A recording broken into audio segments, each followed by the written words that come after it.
जीवन में जहाँ भी किसी होइथाए ना बंधुगण ताहा कौनसी ना कौनसी कारणर होइथाए।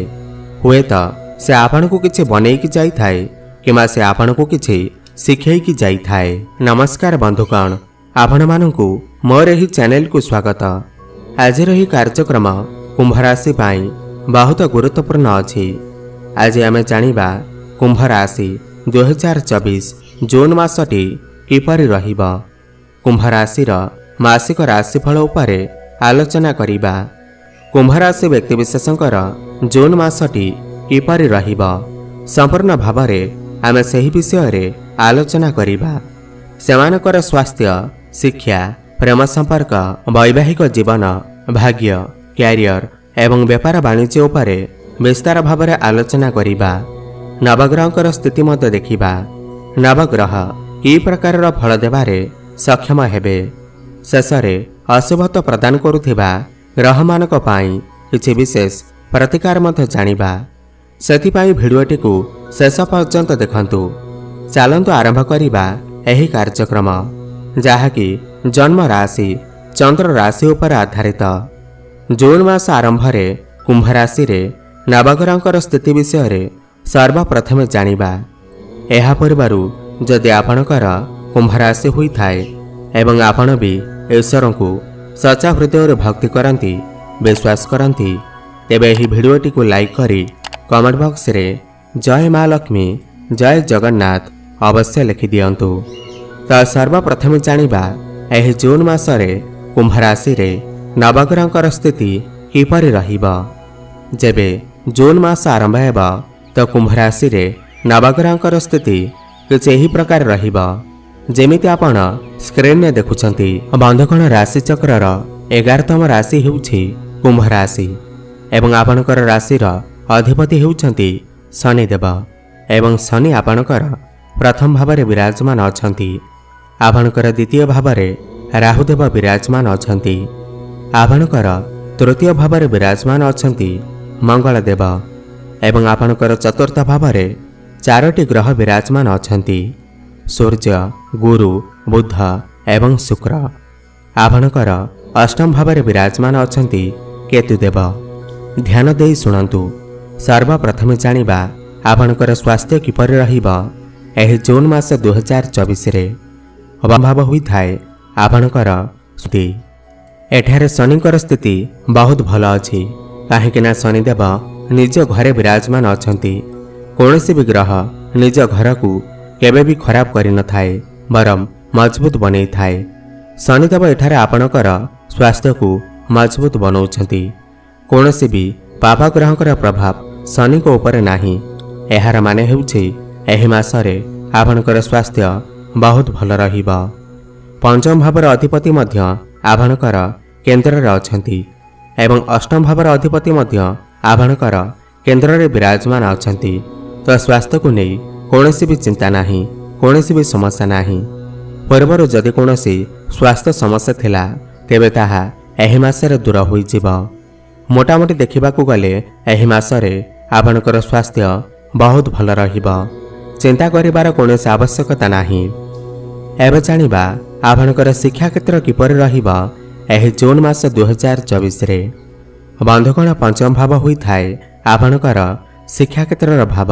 बंधुगण, पंचम भावर अधिपति हेउछंती बुधदेव एवं बुध आपणकर चतुर्थ भावरे केंद्र रे विराजमान अछंती एवं 14 जून को आपणकर पंचम भाव को आसिबे। तो 14 जून परे आपणकर पाठपढ़ार स्थिति बहुत भल रहिब। 14 जून पूर्वरु टिके समस्या आसिपारे किंतु 14 जून परे बुध जेतेबेले आपणकर निज घर को आसिबे तो निज घर को केबे भी खराब करिबे नाही बरम मजबूत बनैबे। तो आपणकर जदि एही मासरे कौनसी एग्जाम अछि तो 14 जून परे आपणक पाई बहुत अधिक शुभ समय रही अछि। जदि आपण कौनसी उच्च शिक्षा करिबाकू चाहुछंती ताहेले मध्य करि परिबे। पाठपढ़ा को नहीं आपण कौनसी बड़ निष्पत्ति नहीं पारंती। पाठपढ़ारे आपणकर बुद्धि एवं ज्ञान बढ़िब। आपण पाठपढ़ारे मन देबे। आपण पाठपढ़ारे बहुत उन्नति करिबे। तो मोटामोटी देखिबाकू गले एही मासरे विद्यार्थी मानक पाई समय उत्तम रही अछि। एबे जानिबा आपणकर प्रेम जीवन किपर रहिब एही जून मास 2024 रे। बंधुगण पंचम भाव ही होई थाए आपणकर प्रेम जीवनर भाव, शिक्षार भाव एवं संतानर भाव। एवं पंचम भावर अधिपति हेउछंती बुधदेव एवं बुध आपणकर चतुर्थ भावरे विराजमान अछंती। 14 जून को बुध आपणकर पंचम भाव को गोचर करिवे। तो एही मासरे आपणकर प्रेम जीवन बहुत भल रहिब। एठारे शनिकर स्थिति भल अछि, बुधंकर स्थिति मध्य बहुत भल अछि एवं 12 जून को शुक्र मध्य आपणकर पंचम भाव को आसिबे। तो आपणक पई एही मासरे प्रेम जीवन बहुत भल रहिब। शुक्र पंचम भाव को आसिले आपण टिके रोमांटिक नेचर होई थांती, मस्ती करबाकू पसंद करि थांती। कारण शुक्र हेउछंती भौतिक सुखर कारक ग्रह, कामना वासनार कारक ग्रह। तो आपणक पई समय बहुत भल अछि। जो मानकर पूर्वरु ब्रेकअप होई जाइथिला किंबा कथावार्ता बंद होई जाइथिला किंबा आगुरु किछि आर्गुमेंट चालुथिला, आपणकर मन मनांतर हेउथिला, कली झगड़ा हेउथिला, तेबे ताहा एही मासरे सब दूर होई जिव। आपणक मध्यरे भल पाइबा बढ़िब, मधुर संपर्क स्थापना हेब। आपणकू नूतन प्रेमिक किंबा प्रेमिका मिली पारंती। आपणकर भल पाइबा विवाहर रूप मध्य नहीं पारे। मोटामोटी देखिबाकू गले एही मासरे आपणकर भल पाइबार स्थिति बहुत भल अछि। एबे जानिबा आपणकर वैवाहिक जीवन किपर रहिब एही जून मास 2024 रे। बंधुगण सप्तम भाव होई थाए आपणकर वैवाहिक जीवनर भाव, आपणकर जीवन साथींकर भाव। एवं सप्तम भावर अधिपति हेउछंती सूर्यदेव एवं सूर्य आपणकर चतुर्थ भावरे विराजमान अछंती। एवं सूर्यदेव आपणकर चतुर्थ भावरे अछंती, भल स्थिति रे अछंती, केंद्र रे अछंती। किंतु 15 जून को आपणकर त्रिकोण भाव को आसिबे, तांकर मित्रंक घर को आसिबे। तो आपणक पई समय बहुत भल अछि। आपणकर वैवाहिक जीवन एही मासरे बहुत भलरे कटिब। किंतु शनिकर दृष्टि, शनिकर सप्तम दृष्टि आपणकर सप्तम भाव उपर पड़ुअछि, आपणकर वैवाहिक जीवन उपर पड़ुअछि। शनि हेउछंती पाप ग्रह। तो आपणक भितरे टिके जिद्दीपण देखा देई पारे, क्रोध देखा देई पारे, समय समय रे आर्गुमेंट देखा देई पारे, मन मनांतर देखा देई पारे।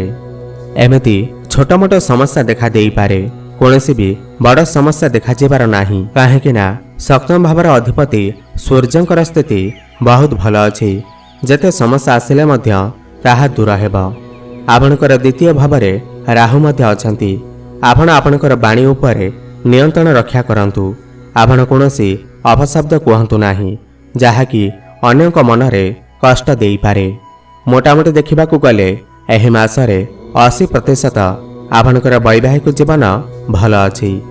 एबे जानिबा सबुठार गुरुत्वपूर्ण विषय वस्तु, जाहाकि आपणकर भाग्य, क्यारियर एवं व्यापार वाणिज्यर स्थिति किपरि रहिब एही जून मास 2024 रे। बंधुगण नवम भाव होई थाए आपणकर भाग्यर भाव, दशम भाव होई थाए आपणकर क्यारियर भाव। नवम भावर अधिपति हेउछंती शुक्रदेव एवं शुक्र आपणकर चतुर्थ भावरे विराजमान अछंती। 12 जून पर्यंत शुक्र आपणकर चतुर्थ भावरे रहिबे एवं 12 जून को आपणकर पंचम भाव को चलन करिवे। तो एठारे आपणकर भाग्य बहुत भल रहिब। एठारे शुक्रंकर स्थिति बहुत भल अछि। शुक्र निज घरे आपणकर चतुर्थ भावरे अछंती एवं पंचम भाव को तांकर मित्रंक घर को जिबे। तो शुक्रंकर स्थिति एही मासरे बहुत भल अछि। भाग्य आपणकर साथ देव। भाग्य केवल भल नाही बरम बहुत भल रहिब। आपण जदि कोनोसी बड़ कार्यर आरंभ करबा को चाहुचंती ताहले एही मासरे करि परिबे, कोनोसी समस्या नाही। किंबा कोनोसी बड़ इन्वेस्टमेंट करबा को चाहुचंती, शेयर मार्केट रे इन्वेस्ट करबा को चाहुचंती, स्टॉक मार्केट ट्रेडिंग काम करथिबा लोकमानक पई बहुत भल समय अछि। भाग्य आपण को साथ देव। कोनोसी भी शुभ मांगलिक कार्यर आयोजन मध्य आपण करि पारंती। समस्त दिगरु भाग्य आपण को साथ देव। भाग्य एठारे बहुत भल अछि। बंधुगण दशम भाव होई थाए आपणकर क्यारियर भाव एवं दशम भावर अधिपति हेउचंती मंगल देव। ଏବଂ ମଙ୍ଗଳ ଦେବ ଆପଣଙ୍କର ତୃତୀୟ ଭାବରେ ନିଜ ଘରେ ବିରାଜମାନ ଅଛନ୍ତି। ଏଠାରେ ମଙ୍ଗଳଙ୍କର ସ୍ଥିତି ବହୁତ ଭଲ ଅଛି। ତ ଏହି ମାସରେ ଆପଣଙ୍କର କ୍ୟାରିୟର ବହୁତ ଭଲ ରହିବ। ମଙ୍ଗଳ ଏଠାରେ ଆପଣଙ୍କୁ ସାହସ ଏବଂ ପରାକ୍ରମ ପ୍ରଦାନ କରିବେ। ଆପଣ ସମସ୍ତ କାର୍ଯ୍ୟକୁ ସୁରୁଖୁରୁରେ କରିପାରିବେ। ମନ ଲଗେଇ ସମସ୍ତ କାର୍ଯ୍ୟକୁ କରିବେ। କାମ ଆପଣଙ୍କର ପରଫେକ୍ଟ ଭାବରେ ହେବ। ଆପଣଙ୍କର ସମସ୍ତ ଟାର୍ଗେଟ ପୂରଣ ହୋଇଯିବ। ଆପଣ କାମ କାର୍ଯ୍ୟକୁ ନେଇ ଛୋଟ ମୋଟ ଜାଗାକୁ ଯାତ୍ରା କରିପାରନ୍ତି ଏବଂ ସଫଳତା ମଧ୍ୟ ପ୍ରାପ୍ତି କରିବେ। ଯଦି ଆପଣ କୌଣସି ଟେକ୍ନିକାଲ କାମ କରୁଛନ୍ତି, ରିଟେଲର କାମ କରୁଛନ୍ତି, ଆପଣ କୌଣସି ମେଡିକାଲରେ କାମ କରୁଛନ୍ତି କିମ୍ବା କୌଣସି ଡିଫେନ୍ସରେ କାମ କରୁଛନ୍ତି, ତ ସମୟ ଆପଣଙ୍କ ପାଇଁ ବହୁତ ଭଲ ଅଛି। କାହିଁକି ନା ମଙ୍ଗଳ ଏଠାରେ ବହୁତ ଭଲ ସ୍ଥିତିରେ ଅଛନ୍ତି। ଟୁର ଆଣ୍ଡ ଟ୍ରାଭେଲର କାମ କରୁଥିବା ଲୋକମାନଙ୍କ ପାଇଁ ସମୟ ବହୁତ ଭଲ ଅଛି। ତ ମୋଟାମୋଟି ଦେଖିବାକୁ ଗଲେ ଏହି ମାସରେ ଆପଣଙ୍କର କ୍ୟାରିୟର ବହୁତ ଭଲ ରହିବ। ବ୍ୟାପାରର କଥା ହେବା ଯଦି ସପ୍ତମ ଭାବ ହୋଇଥାଏ ଆପଣଙ୍କର ବ୍ୟାପାରର ଭାବ, ଡେଲି ଇନକମର ଭାବ। ଆପଣଙ୍କର ସପ୍ତମ ଭାବର ଅଧିପତି ହେଉଛନ୍ତି ସୂର୍ଯ୍ୟଦେବ ଏବଂ ସୂର୍ଯ୍ୟ ଆପଣଙ୍କର ଚତୁର୍ଥ ଭାବରେ ଅଛନ୍ତି ଏବଂ 15 ଜୁନକୁ ଆପଣଙ୍କର ପଞ୍ଚମ ଭାବକୁ ଗୋଚର କରିବେ ଏବଂ ଆପଣଙ୍କର ଲାଭ ସ୍ଥାନକୁ ଦେଖିବେ।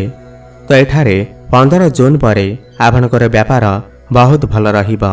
ଲାଭ ହିଁ ଲାଭ ପ୍ରାପ୍ତି ହେବ। ଆପଣଙ୍କର ଡେଲି ଇନକମରେ ବୃଦ୍ଧି ଆସିବ। ଫାଇନାନ୍ସିଆଲ ଗ୍ରୋଥ ହେବ। ବ୍ୟାପାରକୁ ନେଇ ନୂଆ ନୂଆ ଆଇଡିଆ ଆପଣଙ୍କର ମନରେ ଆସିପାରେ। ତ ବ୍ୟାପାରକୁ ନେଇ ଏହି ମାସ ବହୁତ ଭଲ ଅଛି। ଏବେ ଜାଣିବା କିଛି ଉପାୟ ବିଷୟରେ, ଯାହାକୁ କରିବା ଦ୍ୱାରା ଏହି ମାସରେ ଯାହା ବି କିଛି ସମସ୍ୟା ରହୁଅଛି ତାହା ଦୂର ହୋଇପାରିବ। ଆପଣ ପ୍ରତ୍ୟେକ ଦିନ ବୁଧଙ୍କର ବୀଜମନ୍ତ୍ରର ଜପ ଅବଶ୍ୟ କରନ୍ତୁ। ଓମ୍ ବ୍ରାଂ ବ୍ରିଂ ବ୍ରୋଂ ସହ ବୁଦ୍ଧାୟ ନମଃ 108 ଥର ପ୍ରତ୍ୟେକ ଦିନ ଜପ କରନ୍ତୁ। ଶୁଭଫଳ ପ୍ରାପ୍ତି ହେବ। କୁକୁର କିମ୍ବା ପାରାଙ୍କୁ କିଛି ଖାଇବାକୁ ଦିଅନ୍ତୁ। ଶୁଭଫଳ ପ୍ରାପ୍ତି ହେବ।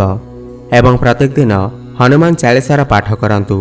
ଆପଣଙ୍କର ଭାଗ୍ୟ ଉଦୟ ହେବା ସହିତ ଆପଣ ସମସ୍ତ କାର୍ଯ୍ୟରେ ସଫଳତା ଲାଭ କରିବେ। ଆପଣଙ୍କର ଜୀବନ ମଙ୍ଗଳମୟ ହେଉ, ଏହା ମୋର ପ୍ରଭୁ ଜଗନ୍ନାଥଙ୍କ ନିକଟରେ ଏତିକି ପ୍ରାର୍ଥନା। ଧନ୍ୟବାଦ।